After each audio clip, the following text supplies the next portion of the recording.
Good afternoon, everyone. My name is Swati Taneja, and as a Training Production Director with Informa, I'm delighted to welcome you all to an informative webinar on performing break-even analysis in Excel.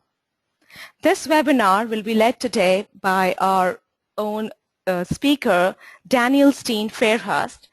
She is the principal of Plum Solutions, a Sydney-based consultancy specializing in Excel modeling and analysis. Before we proceed with the webinar, I'd like to give you some details on the housekeeping for the next 45 minutes.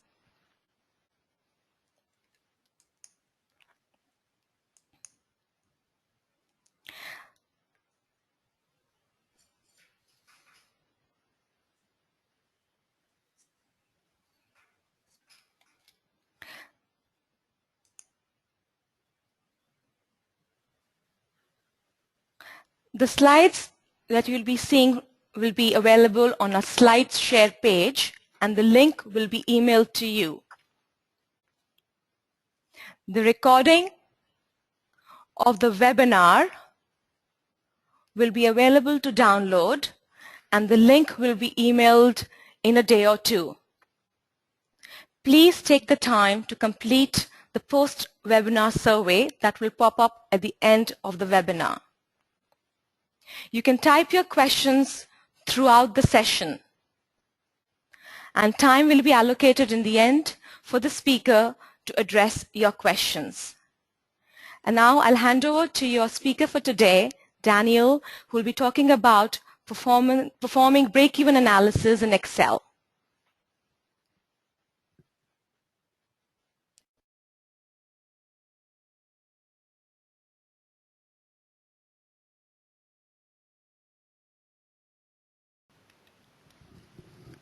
Thank you very much, Swati. I'm very excited to be here. Just a little bit about myself. I'm based in Sydney in Australia. I am very happy to come over here a couple of times a year to Dubai. I really enjoy coming here, and I'm very happy to be back here again. It's quite nice to escape the heat in Sydney. It's been very hot in Australia, and coming over here I found a very unusual situation where it's been very rainy, and we even had a thunderstorm this morning, which was quite exciting. I've never seen one of those in Dubai before, so it's fantastic to be here. I'm running our financial modeling using Excel course, which is 5 days here in one of the hotels in Dubai, which I run a couple of times a year for Informa, which it's always quite a popular course. And when Swati has asked me to do a webinar, I thought I would cover a topic of break-even analysis in Excel.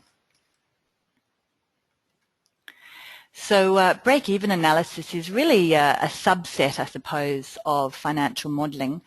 It's one of the something that we often need to do as, if you're working in finance, it's something that we often need to do is to calculate what would the break-even point be. We really often would use that, do that using Excel. The reason that we would do it is, for example, if you're doing a new product launch. So if you're trying to decide, how many of our units do we need to produce such that we can make a profit, how many do we need to sell, how many do we need to produce, and it can help you. Also, if you're thinking about getting rid of a product as well, it's quite useful for decision analysis performing the break-even. So you can see in the chart here that it's the point at which it becomes profitable, so the number of units at which our profitability is viable, really.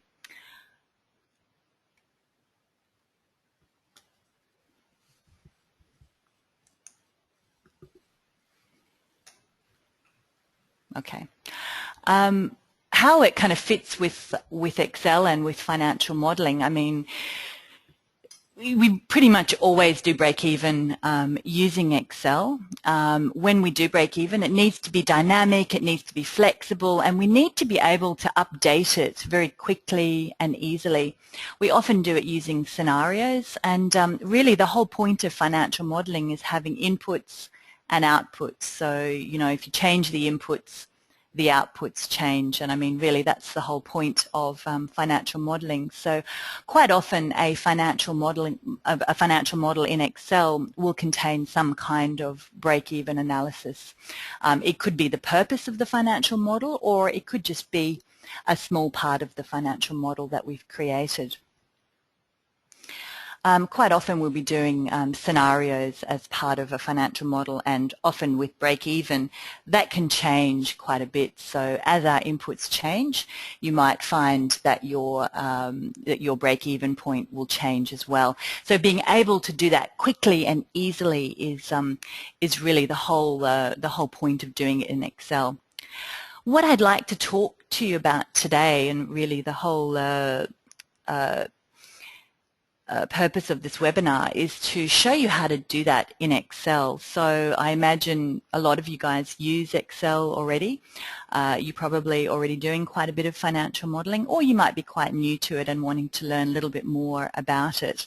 So there's really 3 different ways that I'd like to go over with you. I've got a couple of case studies to cover with you very briefly. The first method of break-even I'm going to cover with you is using a chart. That's really a visual method of break-even, of calculating break-even. It's not very accurate, but it's just a way. Quite often, if you want to visually show what your break-even point is, you can do that using a chart. The second way is using a formula, and the formula we use is to look at the difference between the selling price and the variable cost, which will give us our contribution, and see how many times the fixed cost, how many times we need to sell those in order to cover the fixed cost. So that formula is the fixed cost divided by the selling price less the variable cost. So we can do that using a very simple Excel formula. And the last method is using a goal seek. So that's just a little tool in Excel, so I'll show you how to use that as well. We're going to do a case study, just a very short one. Let's say, for example, you've got a brilliant business idea, you're an entrepreneur, and you think that making these swanky, fancy bird cages would be a great business idea. So you've done a little bit of analysis and you've got your costings right. So we know that in order to calculate break-even, we need to know a couple of different things. So we need to know the fixed cost, we need the variable cost, the selling price, and the volume. Now you can see on the slide that I've coloured the volume in a very strange looking format. It's actually using an input variable. One of the, if you're familiar with using Excel, it's one of the styles that's readily available on the Home tab. And when we flick over to Excel in a minute, I'll show you what that looks like.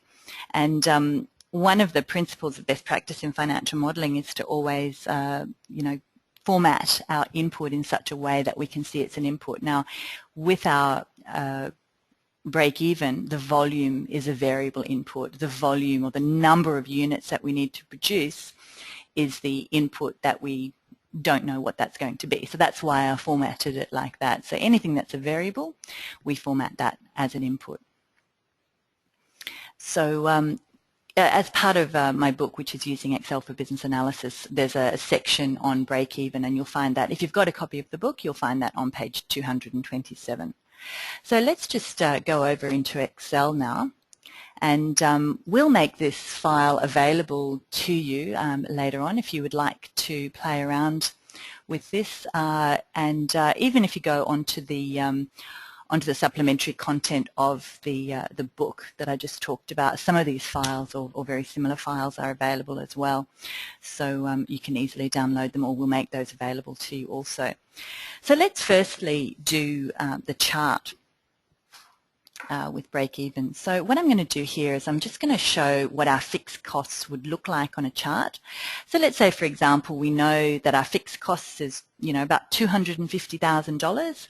We've got some variable costs, raw material, labor, overhead. So our total variable cost per unit we know is going to be $40. The selling price is $100. We think we can get $125 per cage from this. So let's have a look at what we think our break-even is going to look like. So let's put in our break-even. So I'm just going to link that through there.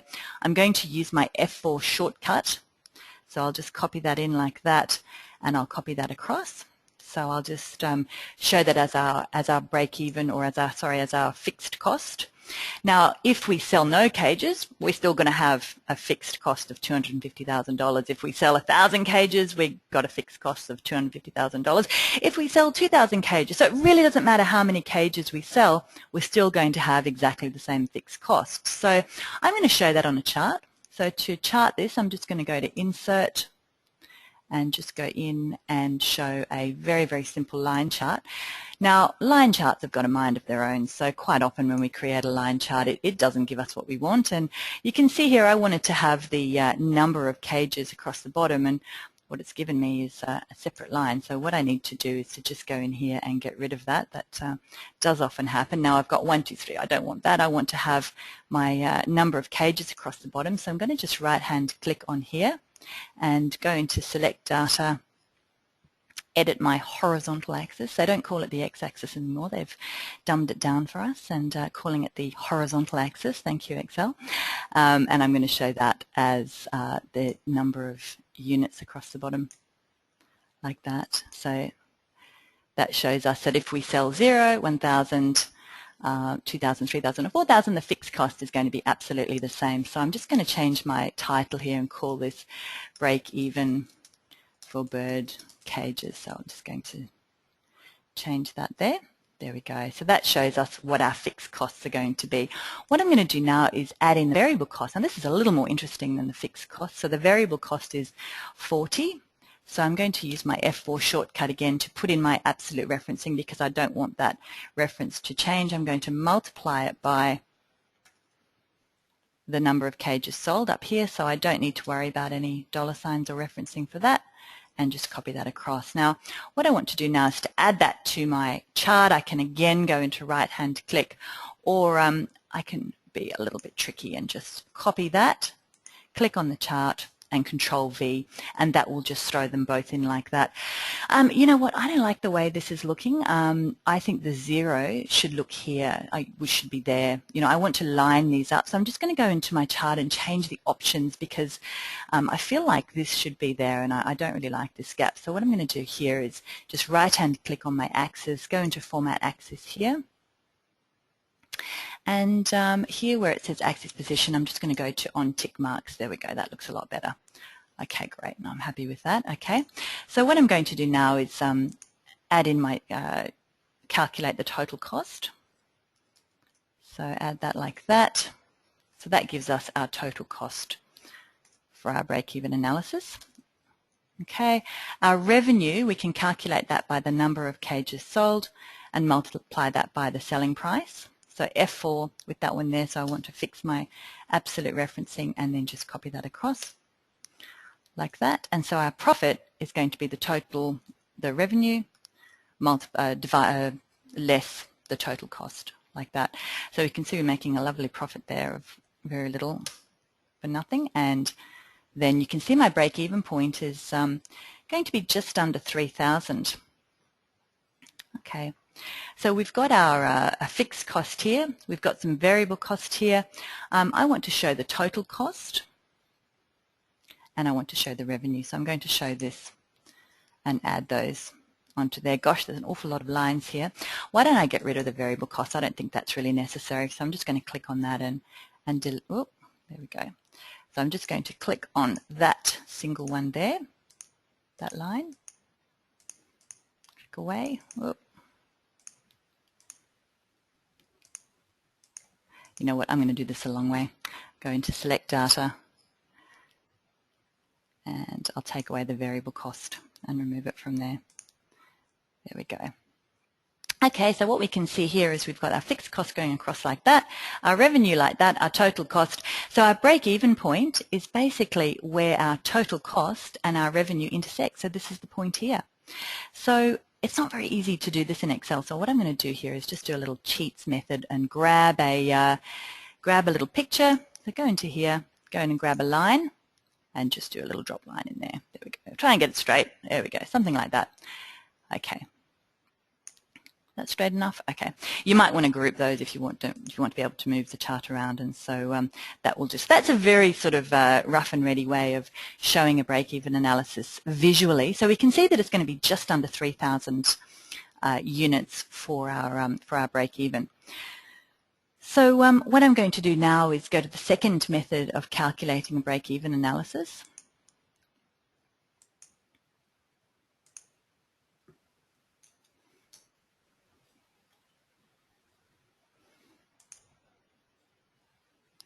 So that's the chart in there. So that's going to be part of the slides, which you'll see. And let's go into our formula. So the break-even number of units here, this is a much simpler way of doing it, which is just a simple formula. What we're going to do here is to say that our selling price is $125. Our variable cost was $40. So that means that the contribution of each unit is $85. So we want to know how many times is that covered by the fixed cost. And we'll just divide that by there. There we go. And we can see that it's 2,944 units. So that's a very quick way of calculating the exact number. I quite like doing both of those. I would probably I like to see the visuals when you're doing a break-even analysis. And I also like to see the exact number. Let's go now to the third way, and that's using a goal seek, probably one of my favorite methods here. So what I've done is exactly the same case study, except that I've sort of put in a bit of a dummy number here. So I've said if we choose 5,000, if we choose to produce 5,000 units, I've done a very quick sort of P&L here, which means it will make a profit of 174,000. Now I can see if I put 4,000, so I've put that in red so you can see it. If you go to your styles, you can see that it's been formatted as an input. So this is what I was talking about. We always show any kind of inputs, we format it as an input, which can be found on the Home tab under Cell Styles. What about if I said, maybe just 2,000? Okay, so now we can see there that we're making a bit of a loss. So I could play around all day. I could, keep changing my inputs. But it's going to be much quicker and easier if I go into my goal seek. It does show you in the book on page 185 how to do a goal seek. You just go into what if analysis, go into goal seek, and what we want to do here is to say set your profit to 0. So you need to have, in order to do a goal seek, you need to have all of your formulas already set up. You need to have a hard-coded number which drives an output. So as long as you have a direct link between a hard-coded number and a formula, your goal seek will work. So what I want to do here is to set my profit to 0 by changing the number of cages. And I'll say OK. There we go. And I end up with 2,944. What do you know? It's exactly the same as I got from my formula. So two different ways, you can work of working it out. Let's say, for example, my labour costs changed, and that actually became $32, for example. Things have gone up. And so I could very easily go into my goal seek, and I can run that again. So I could say set that to value 0 by changing cell cages produced. There we go. And you can see there that my number of cages produced has to increase a little bit to cover the increased amount, for example. Having to constantly go into that goal seek all the time and wanting to run it quite often. I've done, quite a bit of work for non-profits, and you're always wanting, with non-profits, you're always wanting to have a profitability of 0, just like you do with the break-even analysis, and you're constantly wanting to run this goal seek, and that becomes a little bit tedious, and so you forget how to do it, and you're trying to remember which is my input, which is my output. So what we can often do is create a little macro. So you can set up a little button so that every time you hit the button, it will run the goal seek for you. So just coming back to our slides here. So that was our chart. I just want to do another case study with you, and that's just using similar but a completely different example. Again, to calculate break-even point, we need fixed costs, we need the variable cost, we need the selling price, and we need the volume. Again, the volume is the variable input that we don't know yet. So let's go back into Excel, And another example here, so we're producing pipes, could be any sort of pipes. We've got a whole pile of fixed costs that are here. We've got some variable costs. We've got a selling price of $25 per pipe, and we want to know what our profitability is going to be. So we think we're going to make 20,000, we're going to sell 20,000 pipes, but we want to know what is that break-even point, what is that going to be. So let's calculate it a couple of different ways, again using a very similar method. So here we're going to say, so we'll do the formula, we'll say the selling price minus the variable cost per unit, which is $10. So every single pipe that we sell, we make $10 on it. And we need to sell how many of these to cover our fixed costs. So 13,500, there we go. That's using the formula. If you wanted to use the goal seek, let's do that again very quickly. So go into goal seek, set your profit to, again, an amount of 0 by changing the volume. So we'll say, okay. There we go, and what do you know, we end up with exactly the same result as you would expect. So just coming back to our slides here. So in summary, just to finish up for today, we've got 3 different methods of creating a break-even analysis in Excel. This can be part of a financial model, or it could be part of a larger financial model. It could just be a pricing model, or it could be a financial model in itself with the purpose of calculating break-even analysis. You can do all 3 of these in one single model, or you can just choose to do one of those. So firstly, it's doing a chart, a graphical, probably my favorite method, because I always like to see visuals. I think it's always nice to be able to see, rather than having numbers, pictures are always much it's much better. You can get your message across a lot better with a graph. Secondly, you could use a formula. And lastly, you could use a goal seek. So let's have so that's pretty much the webinar for today. So I'll hand back over to Swati. Just a second.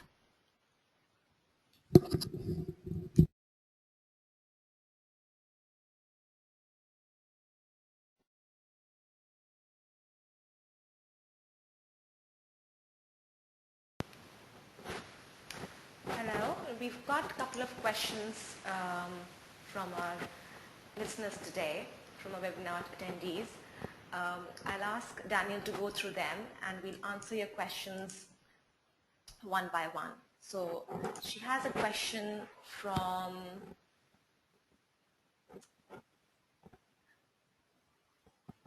she'll answer the questions, and we'll take up the names as well as and where it's possible.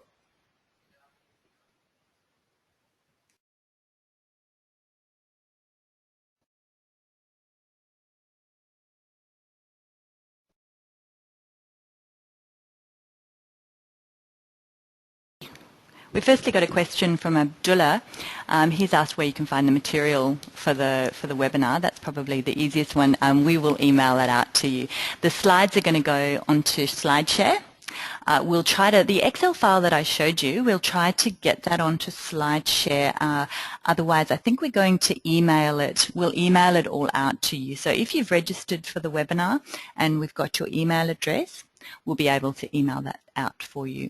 Now, Paul Slack's got a question about, do you know, how do you apply version control so you're always seeing the latest version? I presume you mean in terms of the version of the Excel file. So like if somebody makes a change to the Excel file and you don't know, what sort of version, which version that is. That's probably something, to be honest, that Excel doesn't do very well. It's probably a major problem with using Excel is version control. You do need to, part of financial modeling best practice is to keep making changes and saving a copy of the file so that you know when it was changed, and not a bad idea to have a version control sheet at the very front of the document and show what was changed and when. But yes, I do agree, Paul, that can be quite a problem. Dinesh has a question about books that can be purchased from Amazon. There are lots and lots of books that are available on Amazon. You can get a copy of my book, which is Using Excel for Business Analysis. You can buy that from Amazon. If you come on my course here in Dubai, you get a copy of my book, which is included in the course fee. Course materials. There is a new book coming out later this year, so there'll be another edition of that coming out. But there are lots and lots of books available. I don't know of any books that are specifically on break-even because it's a fairly sort of small topic. It's kind of a subset of financial modelling and finance studies, but it is covered by a lot of financial modelling and finance books. Yes, you can certainly make. Abdullah has another question about macros. Can you make a small macro for the goal seek if it's possible? Have we got time for that? I'm not sure. Yeah. Okay. All right. I'll have a go. I'll see if we can get that working. What other? Are there any other? Do we have any other questions before I do that? Okay.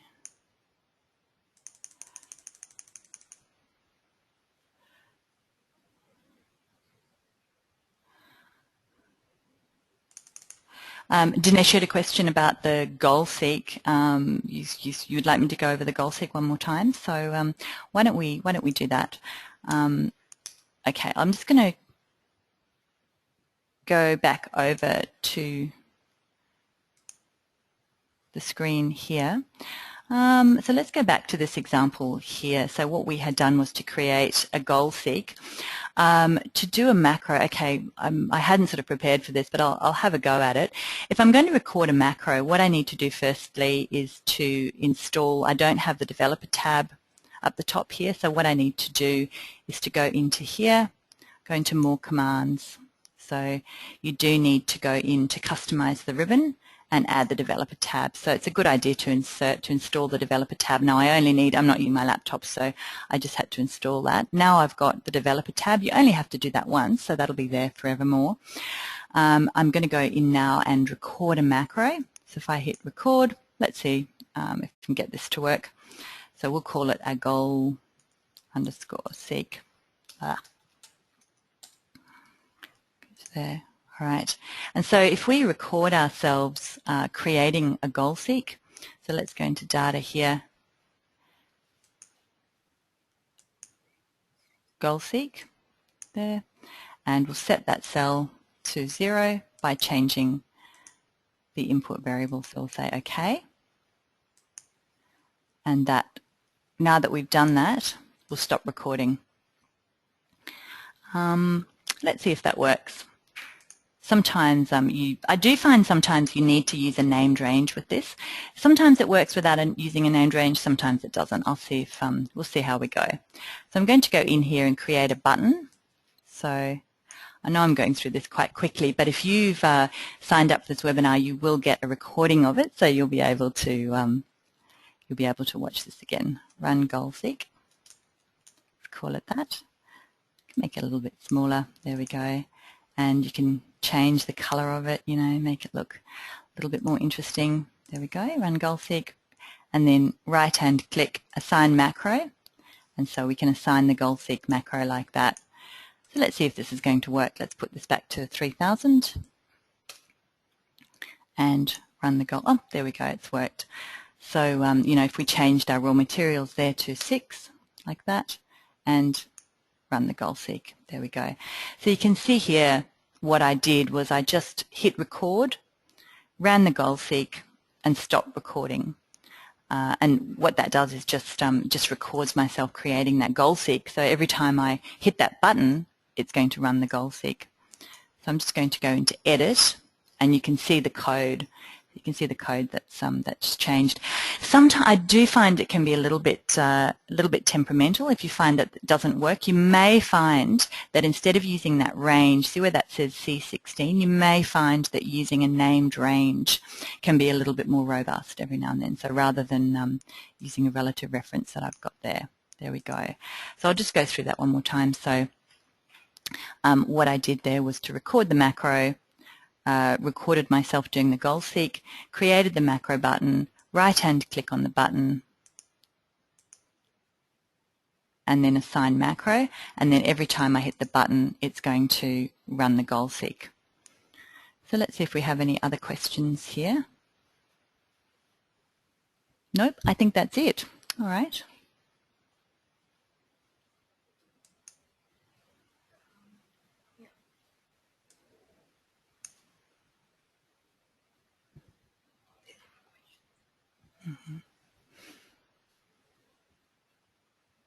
Dinesh has a question about, do you have a specific book for Excel macros alone? Yeah, I'm sure there are lots and lots of books on macros. Personally, I don't use macros an awful lot. I do find that I try to keep my financial models as simple as possible and try to make it so that other people can understand them very easily. Macros can be quite difficult for other people to take apart and edit and audit and make changes to. So if I can do it without a macro, I would prefer to. Creating a macro like that is very useful though. So I do use macros for this kind of goal seek thing. But the book that I've written does have a section on macros, but it's not a huge part of the book. But there certainly are books that are specifically on VBA or Visual Basic for Excel. Make sure it's a finance book though if you get one, because Visual Basic is a huge topic. So make sure it's not just on Visual Basic for all sorts of other things. Abdullah has a question about can macros be used with multiple Excel sheets? Absolutely. A macro can basically do anything. If you can do it in Excel, you can record it with a macro. Macros can do all sorts of different things. If we added another line, oh yes, great question. Mohammed has a question about macros. Yeah, that's a really good point actually. The macro that I recorded there, I said for it to specifically change the value that was in cell C11. Now, if you inserted an extra row, C11 wouldn't be C11 anymore. It would be C12 or something else. And so that's one of the problems with using macros, and that's why using a named range would perhaps be a more robust way of building that macro. Prabin says yes, as I know from other classes that he's done with me, that we should avoid macros as far as possible. I wouldn't go so far as to say avoid macros completely. They can be useful, but if you can do it without a macro, I would do it. If you can do it using a formula, go for that option. As I always say, try to keep your financial model as simple as possible, but as complex as necessary. So we do it as simply as we can. If it doesn't, perform what you need it to do, then you might need to go for a more complex solution. So that may include a macro.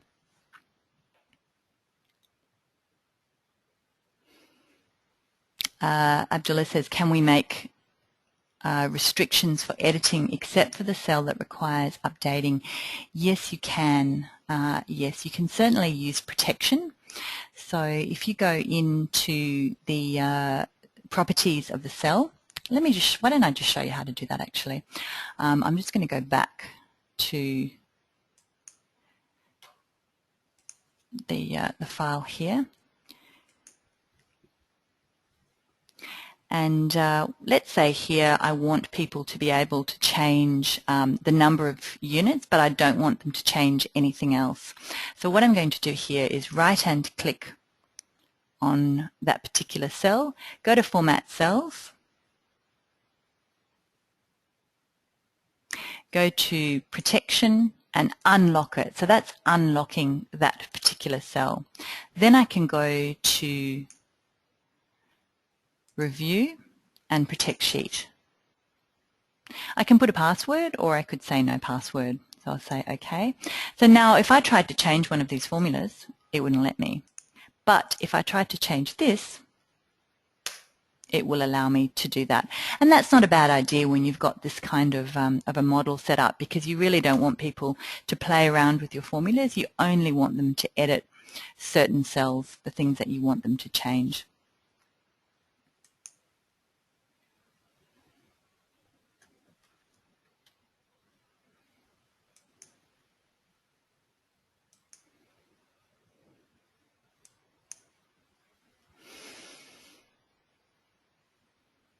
Okay, so just one other question, if there's nothing else.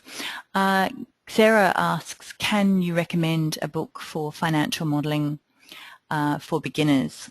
Yeah, I mean, there's quite a lot of books. I wrote my book. It's Financial Modelling Fundamentals, I suppose. So it is for people who, fairly new to financial modelling. It does cover some, more advanced things in it, but there's a lot of best practice in there. So I would say it's for beginners. There's probably a couple of other books as well.